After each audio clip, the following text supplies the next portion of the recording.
김영란법을 실제 사례별로 살펴보도록 하겠습니다.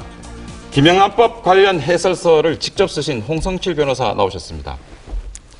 그리고 대구시의 정혜영 정무조정실장 함께했습니다.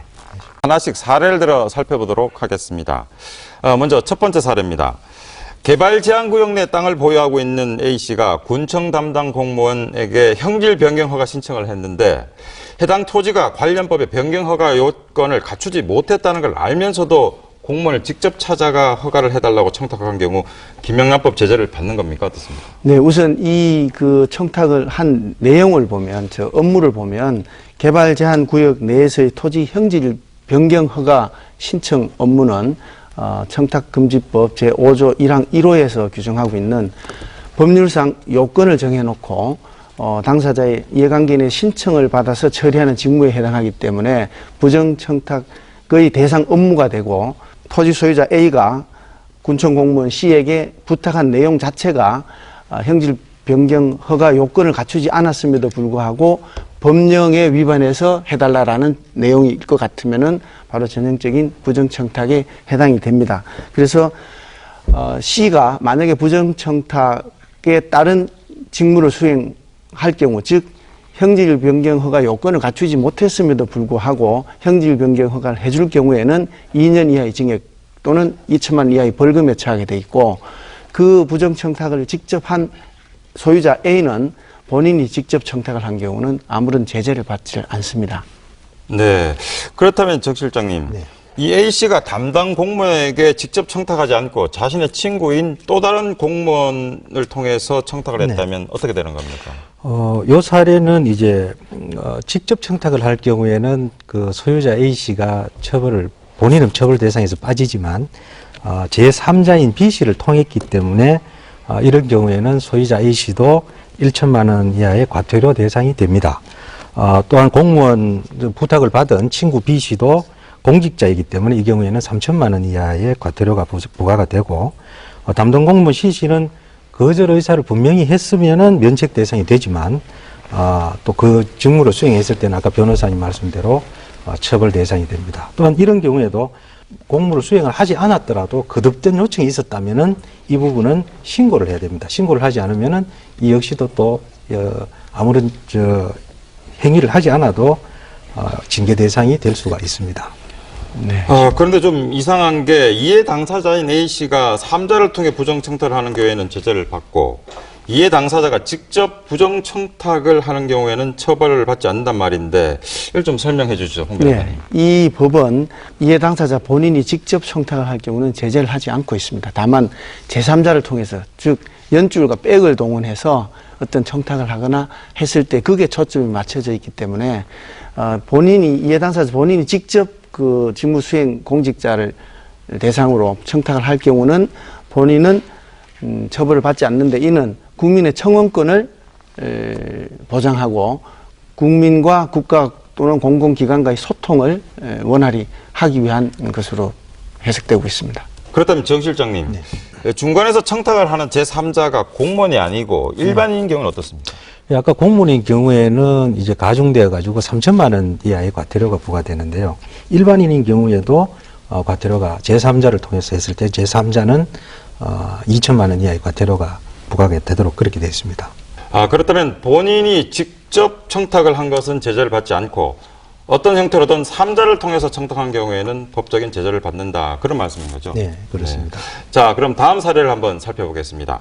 B씨는 자신의 아들이 현역이 아니라 사회복무요원으로 근무하길 원하고 있는데 평소 친분이 있던 병무청 간부를 통해서 병역판정검사장의 군의관에게 자신의 아들이 4급을 받게 해달라고 아들 몰래 청탁을 한 경우는 어떻게 됩니까, 홍 변호사님? 네, 이 경우는 일단 그 자신의 아들 일에 대해서 아버지가 나섰으니까 아버지는 이해 당사자 본인이 아닙니다. 아들이 직접 나서서 부탁을 군의관에게 직접 했다면 아무런 제재를 받지 않지만 아버지가 아들 일을 위해서 나섰다면 제3자를 위한 청탁이 되기 때문에 제3자를 위해서 청탁하는 일반인은 2천만 원 이하의 과태료에 처하게 되고, 그 아버지로부터 부탁을 받은 병무청 간부 D씨는 또 제3자를 위해서, 그러니까 친분 있는 아버지의 아들을 위해서 청탁을 하는 경우는 일반인의 경우는 2천만 원 이하의 과태료에 처하지만 공직자의 경우는 더 엄하게 해서 3천만 원 이하의 과태료에 처하게 되어 있고, 그다음에 군의관 CC의 경우에 부정청탁을 받은 그 순간에 이게 부정청탁에 해당되고 나는 못하겠다라고 명백하게 거절 의사를 표시하면 아무런 제재를 받지 않지만, 그 부정청탁에 대해서 거절하지 못하고 이제 그 들어주면 2천만 원 이하의 벌금 또는 2년 이하의 징역형에 처하게 되고, 만약에 명백하게 거절하지 않고 있다면 징계의 대상이 됩니다. 예, 거절해야 되기 때문에. 네, 정 실장님, 비슷한 사례들이 더 많이 있죠? 예, 그렇습니다. 옛날에는 사회통념상 본인의 자제분이나 아니면 또 부모님을 위해서 부탁을 한다 그러면은 뭐 사회 미풍양속상 어긋나는 행위는 아니었습니다. 근데 이런 경우에 이제 부모가 자식을 위해서 취업을 좀 시켜달라, 혹은 본인의 부모님을 위해서 뭐 요양급여를 좀 지정되도록 해달라, 또는 병원 입원 수술을 부모님을 위해서 좀 앞당겨달라, 이런 것도 제3자를 위해 가지고 본인이 나서는 거기 때문에 이 경우에 모두 부정청탁 해당이 돼 가지고 2천만 원 이하 과태료 처분을 받도록 이렇게 되어 있습니다.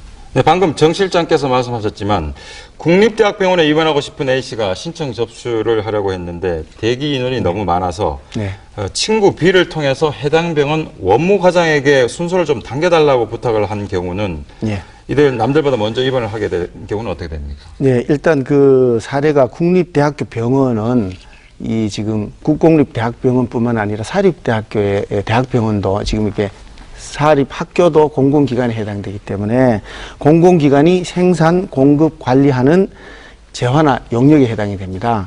그래서 A는 친구 B를 통해서 원무과장에게 부탁하기 때문에 A는 제3자를 통해서 뭘 하려고 하니까 1,000만 원 이하의 과태료, 그 다음에 친구 B는 제3자를 위해서 부정청탁을 하려고 하니까 일반인의 경우는 2천만 원 이하의 과태료, 그 다음에 원무과장이 직접 직무를 수행하는 공직자 같으면은 이제 들어주느냐 마느냐에 따라서 만약 입원을 시켜줬다라고 하면 2년 이하의 징역형 또는 2천만 원 이하의 벌금에 처하게 되는 것이죠.